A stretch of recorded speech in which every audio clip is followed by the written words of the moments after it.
para sa ating dinner for tonight. Ayan. Itlog na curry or curry anda. Ayan ang aming simpleng ulam dahil wala kaming tubig. Wala na namang tubig dito sa aming lugar. Ay talaga naman ang ating masarap na anda curry. Yan, curry. Dito sa Pakistan. Ayan. Ang sarap niyan. Isa rin ito sa aking mga simple pero masarap na luto ng curry o ng itlog. Kaya maraming nagagawang luto sa itlog.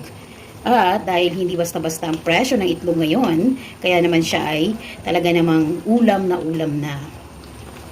Pwede natin kainin with roti, naan, chapati, kung ano man yung tawag nila, or kaya ay rice.